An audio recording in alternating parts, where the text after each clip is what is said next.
जबलपुर से लगभग 55 किलोमीटर दूर बरगी नगर से 12 किलोमीटर के फासले पर, और अगर उसको और दूरियों में हम अगर नापें तो जहां 90 मेगावाट हाइडल जनरेशन होता है, जहां डैम है, जहां पावर हाउस है, उससे लगभग 4 या 5 किलोमीटर दूर एक खामखेड़ा गांव है। वहां पर एक व्यक्ति के दृढ़ संकल्प ने, उनके निश्चय ने, उनकी अवधारणा ने और उनके जो सरोकार हैं, उसने कल उस समय फलीभूत हुआ, उस समय वो संकल्प पूरा हुआ जब खामखेड़ा गांव, जिस गांव का मैं यहाँ जिक्र कर रहा हूँ, वो सोलर एनर्जी से पूरी तरह रोशन हो गया। और ये 30 घरों का जो गांव है, हम लोग जब यहाँ से मीडिया टीम को लेकर पहुंचे तो हमारे जो मीडिया के साथी थे, तो उन्होंने भी कहा कि हम ये भी कल्पना नहीं कर सकते कि कोई गांव इतने सुदूर में, इतने रिमोट में भी बस सकता है। और सबसे बड़ी त्रासदी की बात यह है कि उस गांव में मतदान का केंद्र तो है, लेकिन सरकारी परिभाषाओं में उस गांव को निर्जन गांव या वीरान गांव माना जाता है, इसलिए वहां विकास की कोई आहट नहीं पहुंची। और कल उस खामखेड़ा गांव में रजनीकांत यादव जी ने एक परिकल्पना की थी, एक शोध किया था, और सोलर एनर्जी के उपयोग को तो वे घर में स्वयं बहुत लंबे समय से कर रहे थे। मुझे याद आता है कि जबलपुर के वो संभवतः पहले व्यक्ति हैं कि जो कि बैटरी से ऑपरेटेड मोपेड या वाहन को चलाते थे। उसके बाद उन्होंने इस प्रयोग को अपने घर में सबसे पहले क्रियान्वित किया। उसके बाद उन्होंने कहा कि मेरा कम से कम इतना कर्तव्य बनता है, इतने सामाजिक सरोकार होते हैं कि जिस समाज से मैंने इतना लिया है उस समाज को भी मैं कुछ दूं। और उसी संकल्प को उन्होंने कल वहां पर क्रियान्वित किया। और हमारे साथ इस पूरे कार्यक्रम में एससीएल के फाउंडर संस्थापक श्री अजय चौधरी जी भी उपस्थित रहे। उन्होंने भी पूरे काम को देखा, और अजय चौधरी जी की उपस्थिति और भूमिका इस रूप में महत्वपूर्ण है कि वे और रजनीकांत यादव बचपन के मित्र हैं।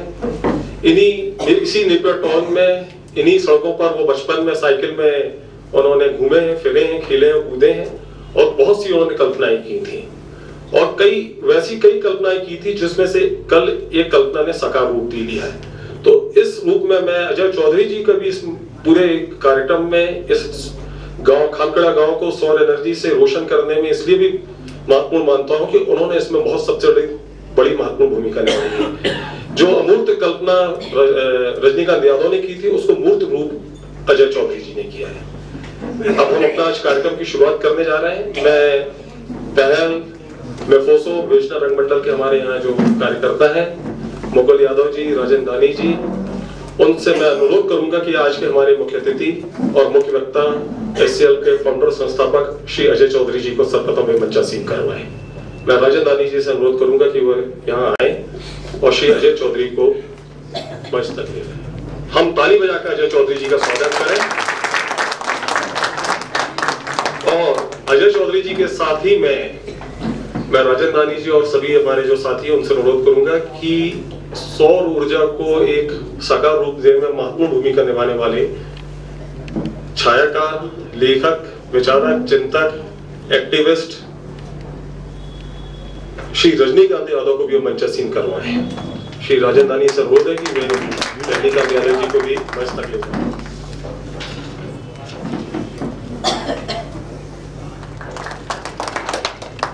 मैं यहाँ श्री अजय चौधरी के बारे में तो आपसे आप लोग सभी कुछ जानते हैं, लेकिन मैं एक संक्षिप्त उनके संबंध में यहाँ जानकारी देना चाहूंगा। अजय चौधरी जी जैसा कि सब विदित है जबलपुर के रहवासी हैं। यहाँ के उन्होंने यहाँ की उनकी स्कूली शिक्षा पूरी हुई, जबलपुर डिग्री कॉलेज से उन्होंने BE की डिग्री प्राप्त की और उनको व्यवसाय और उद्योग क्षेत्र में उल्लेखनीय योगदान देने के लिए वर्ष 2011 में भारत की पूर्व राष्ट्रपति श्रीमती प्रतिभा देवी सिंह पाटिल ने पद्म भूषण से भी सम्मानित किया। श्री अजय चौधरी जबलपुर नगर निगम के पूर्व आयुक्त स्वर्गीय जयकृष्ण चौधरी हबीब के पुत्र हैं। अजय चौधरी जी की प्रारंभिक शिक्षा स्थानीय Christchurch boys higher secondary school और जबलपुर इंजीनियरिंग कॉलेज में हुई और उनका जन्म जबलपुर में तो मुझे जानकारी नहीं है, लेकिन उनका जन्म 29 अगस्त 1950 को हुआ था। उन्होंने इलेक्ट्रॉनिक्स एवं कम्युनिकेशन इंजीनियरिंग में स्नातक की डिग्री प्राप्त की और मिशिगन यूनिवर्सिटी अमेरिका में स्कूल ऑफ बिजनेस एडमिनिस्ट्रेशन के एग्जीक्यूटिव प्रोग्राम में वे शामिल हुए। अजय चौधरी की जो पूरी यात्रा है वो 3 दशक पूर्व उन्होंने इस सपने के साथ शुरू की थी कि भारत के पास अपना स्वयं का माइक्रो कंप्यूटर होगा। उन्होंने अन्य 5 व्यक्तियों के साथ सूचना और प्रौद्योगिकी के क्षेत्र में 1976 में भारत में इसकी पहली शुरुआत की और SCL की नींव रखी। आज SCL 25,267 करोड़ रुपए के एक वैश्विक उद्यम बन चुका है और इस पूरी यात्रा में अजय चौधरी जी की भूमिका बहुत अहम है। अजय चौधरी की अगुवाई में SCL इंफो सिस्टम उभर रही प्रौद्योगिकी में अपनी जबरदस्त पकड़ के साथ आज हार्डवेयर, सिस्टम इंटीग्रेशन और इंफ्रास्ट्रक्चर मैनेजमेंट सर्विसेज में पूरे देश में ही क्या पूरे विश्व में अग्रणी भूमिका निभा रहा है। आज हमारे बीच में अजय चौधरी जी और रजनीकांत यादव जी उपस्थित हैं। मैं सर्वप्रथम अजय चौधरी जी के स्वागत के लिए मेफोसो के अरविंद यादव को यहाँ आमंत्रित कर रहा हूँ कि वे यहाँ आए और अजय चौधरी जी का बुके से स्वागत करें।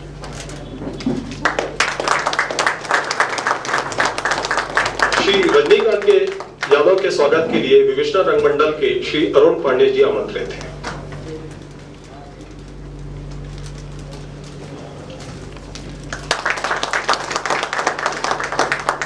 मैं गवर्नमेंट इंजीनियरिंग कॉलेज एलुमिनी के प्रोफेसर अरुण पचौरी जी को आमंत्रित कर रहा हूं कि वे यहाँ आए और अजय चौधरी जी का स्वागत करें। श्री अरुण पचौरी जी।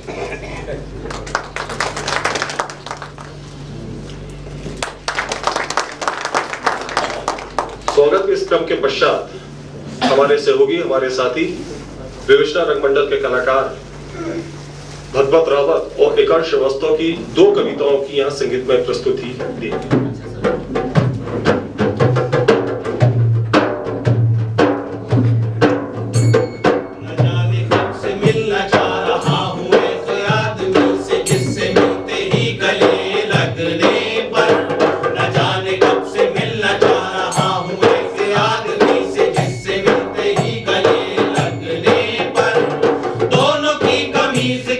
जेब में रखे चश्मों के फेर, अब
जाएंगे।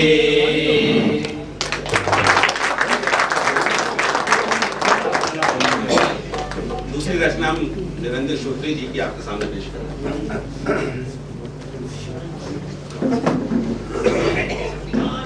उदासी भरे दिन को चुका कर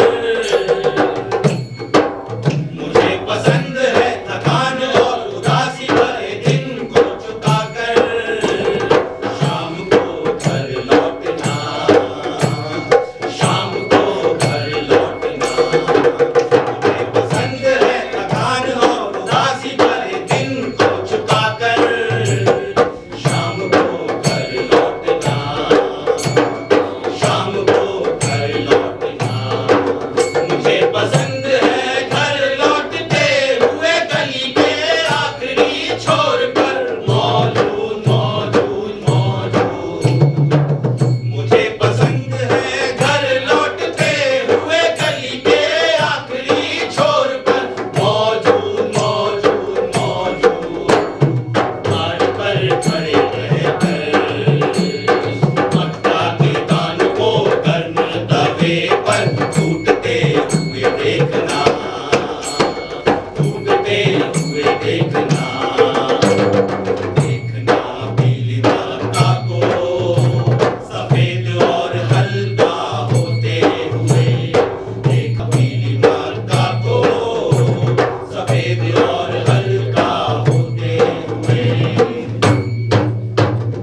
लेकिन मुझे और भी पसंद है उन बट्टर दानों को देखना, उन बट्टर दानों को देखना जो फूटते नहीं, जो फूटते नहीं, जो फूटते नहीं।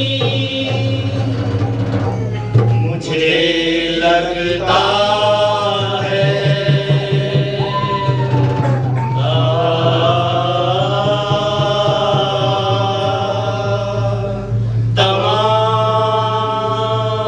जी हुजूर, जी हुजूर, जी हुजूर। शोर के गीत नहीं, कहने वाले बचे हुए हैं। बचे हुए हैं, बचे हुए हैं, बचे हुए हैं। कर्नल युधिष्ठिर रंगमंडल मेफोसो और गवर्नमेंट इंजीनियरिंग कॉलेज एलुमिनी की ओर से आयोजित इस कार्यक्रम में हम सभी का यहाँ स्वागत करते हैं। और अब मैं वैचारिक स्वागत के लिए यहाँ पर पहल के संपादक और विख्यात साहित्यकार श्री ज्ञानरंजन जी को आमंत्रित करूंगा। वे यहाँ अपना वक्तव्य देंगे। सभागार में बैठे मेरे परिचित अपरिचित श्रोताओं, एक संक्षिप्त संबोधन के मार्फत मैं आपका ध्यान मंच पर बैठी दो विभूतियों की तरफ आकर्षित करना चाहता हूं। बिना किसी विशेषणों के यह परिचय बहुत अधूरा और खंडित है। जब हम किसी को विभूति कहते हैं तो जाहिर है कि उसका वही हिस्सा बता पाते हैं जो सतह पर है। बाकी एक बड़ा हिस्सा जो अलक्षित ही रह जाता है, जैसे आइसबर्ग। सर्वश्री अजय चौधरी और रजनीकांत इसी जबलपुर शहर के दो व्यक्ति, एक शहर में ही रहते हुए जन वैज्ञानिक की तरह कारीगरी करते हुए समर्पित और सक्रिय, जबकि वे एक लेखक और छायाकार भी हैं। दूसरे अजय चौधरी भौगोलिक रूप से दूर चले जाकर भी हमारे लिए अत्यधिक निकट और अविस्मरणीय। श्री चौधरी जबलपुर के प्रति अपने लगाव के कारण यहाँ अक्सर आते हैं, अपना चुपचाप योगदान करते हैं और चले जाते हैं। शहर की सड़कों गलियों में उनका प्रारंभिक जीवन बीता, जिस शहर का लैंडस्केप अब बहुत बदल गया है। मंच पर बैठे हमारी विभूतियां लड़कपन से लेकर आज तक दोस्त साथी भी रहे हैं और अपनी अपनी यात्राओं पर निकल गए, जबकि दोनों यात्राओं के मानवीय अर्थ काफी मिलते जुलते हैं। मित्रों, हमारी सभ्यता के स्वातंत्र्योत्तर विमर्श और विकास में यह एक हैरतअंगेज करिश्मा है कि देश भर के असंख्य गांव, आदिवासी इलाकों और मानव पट्टियों में अभी भी बिजली की पहुंच नहीं हुई है, जबकि इन अंचलों में इन अंचलों से कुछ ही दूर शहरों में रात दिन झिलमिल झिलमिल होता रहता है। दिवाली की एक रात बिहार में रेल यात्रा करते हुए धूप अंधेरे में मीलों तक रेलगाड़ी दौड़ती थी, तब जाकर शहरों के आसपास बिजली की ज्वाला मिलती थी। अभी उसी बरगी के पास के अंधेरे गांव को रोशनी कर पहुंचाई गई है, जहां से भरपूर बिजली मध्य प्रदेश में जाती है। तकनीक तो है, पर ऊर्जा के उत्पादक यह जानते हैं कि इन इलाकों में बिजली पहुंचाना अभी लाभ की कमाई नहीं है। इसलिए अंततः गरीबों को इंतजार करते हुए वैकल्पिक साधनों पर भरोसा करना होगा। इसके लिए रजनीकांत जैसे उमंग भरे और समर्पित असंख्य लोगों की जरूरत होगी और राजनीतिक ताकतों से मुठभेड़ भी करनी होगी। ऊर्जा में ही नहीं, शिक्षा, सूचना, चिकित्सा, सभी क्षेत्रों में हमें वैकल्पिक मार्गों पर जाना होगा। इसी शताब्दी में ऊर्जा के विस्फोट के बावजूद, जिसमें 24 घंटे शॉपिंग मॉल में लाखों यूनिट बिजली जलती है, वहीं कुल्लू के गांव में अब भी मतवाले लोग गैस हंडे टांग कर आधी रात तक लोक नाट्य करते रहते हैं। इसी विकल्प के कारण जीवन बचा हुआ है। हमारे जबलपुर के रजनीकांत जी ने लगभग हार तोड़कर अपनी सेहत को दांव पर लगाकर पूरी तल्लीनता से आनंद उठाते हुए वैकल्पिक ऊर्जा और सौर ऊर्जा से एक समूचे ढिगरी जलाते गांव को उजालों से भर देने का सपना देखा और उसे संपन्न किया। इस काम को, जो देश भर में एक शुरुआती दौर में है, बहुत बढ़ाया जा सकता है। मान्यवर श्री अजय चौधरी अब एक जाना पहचाना और सुनहरा नाम है, जिन्होंने एक छोटे से समूह के साथ मिलकर जानी मानी संस्था HCL की स्थापना की, उसका निर्माण किया। हमें यह बात रेखांकित करने वाली और गर्वीली लगती है कि इसी शहर की सड़कों और संस्थानों से गुजरकर वे शिखर पर पहुंचे, जिसके लिए उन्हें भारतीय गणराज्य और जनसत्ता की भी सराहना मिली। आपका आवागमन शिखर से जमीन के बीच निरंतर चल रहा है। जो व्यक्ति नई दुनिया का अन्वेषण करता है, मूर्त अमूर्त तरीकों से जीवन की भूमंडलीय धारा को मजबूत करता है, उसे नए औजार उपलब्ध कराता है और यह भी ध्यान रखता है कि हमारा विगत उजाड़ न हो, पुनर्रचना होती रहे, वही वास्तविक प्रज्ञा का धनी है। ऐसे विवेकी अजय चौधरी का रिश्ता जबलपुर से निरंतर बना हुआ है। इसको शिखर से धरती का रिश्ता कहते हैं, इसी को जमीन और आसमान का रिश्ता भी कहते हैं। मुझे 7वें दशक की याद है कि इसी सभागार से कोई 200-300 कदम की दूरी पर चौधरी जी का आशियाना था और वहां उनके पिता की शायरी की एक दुनिया महकती थी। मुझे आज की दुनिया का चित्र देखते बनाते हुए वह भारतीय मिथक याद आता है, जिसमें बालकृष्ण ने अपना मुंह पूरा खोलकर एक छोटे से खोल में समूचा ब्रह्मांड दिखाकर अपनी मां को अवाक कर दिया था और अचरज में डाल दिया था।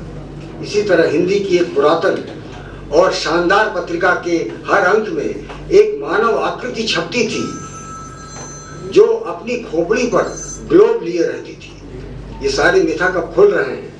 भारत में IT उमंग की प्यास बुझाने वाले महानुभाव, मिट्टी के चूल्हों, ढिबरी लालटेन वाले अजूबे कच्चे रास्तों पर बसे गोड़ों के गांव में, ऐसे गांव में जो निर्जन, कटे पिटे और सुनसान हैं, एक वैकल्पिक ज्योत जलाने में अपनी अग्रणी भूमिका निभा रहे हैं। अजय जी ने जबलपुर संभाग में प्रत्यक्ष और अप्रत्यक्ष रूपों में हमारे लिए सौगातें जुटाई। वे अपनी स्थानीयता को कभी नहीं भूले और विश्व मेधा के साथ भी अपने तार जोड़े।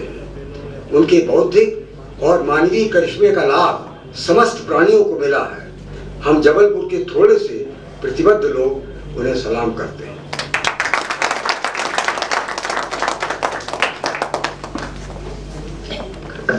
धन्यवाद ज्ञान रंजन जी। आपने जो यहाँ वैचारिक स्वागत किया है, उसने हमें सोचने को और लंबे समय तक सोचने को मजबूर भी किया है। अब मैं यहाँ पर श्री रजनीकांत यादव को आमंत्रित कर रहा हूँ। वे यहाँ अपने वक्तव्य 2 हिस्सों में देंगे। पहले हिस्से में खानखड़ा गांव में सौर